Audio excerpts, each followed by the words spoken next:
Now, I think that's part of the problem here. I think a lot of folks are going in and are snapping up these like tentative plans, tentative reservations, in some cases months away, like what we're seeing with Dune Part 3, like what we're seeing with Avengers. So they're getting a pre-sale, calling dibs on the seat. You know what this is the equivalent of? When we were going to the movies as teenagers, you remember, I'm not going to say it was our parents, let's say our friends' parents that we didn't like going to the movies with. And they'd show up maybe 30 minutes before the showtime and they'd snake around the sweatshirt across the four seats. The all media situations where you have a scarf, you try to like spread it out. The scarf? Oh, yeah. I hate that.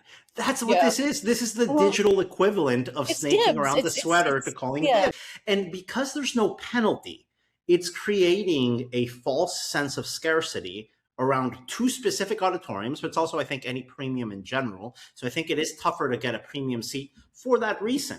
What I suggest here is the same way that when I go in to reserve a table at a restaurant here in New York City on a Friday night. You ever try to cancel a reservation on a Friday night for a restaurant? They'll charge you. They'll charge your credit card. You put down your credit card for that reservation. There will be a $50 cancellation fee, sometimes a $100 cancellation fee for a hot table in Manhattan for a restaurant. What I think will curb this and will maybe solve a lot of these issues is if you say, wonderful, you know what? Thank you for buying this ticket. Because it's a premium auditorium, if you cancel, the cancellation fee is $3 or $5.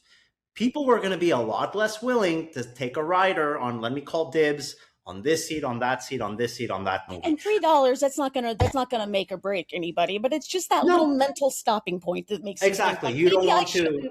Maybe I shouldn't hog the seat. That's exactly what it is. It's seat hoggers. And the issue here is it's being extrapolated like this is a national problem. Like there's these digital ticketing crises that are happening. The only ticketing crisis that we have is that there's a great demand for two auditoriums in this country for what, 3 movies, 4 movies? And I think, again, part of that solution is maybe down the line, let's get rid of the StubHubization. Let's not get into a ticket resale market. Guys, come on. Let's get over that. Let's sell tickets on our own websites. Let's get really good at that.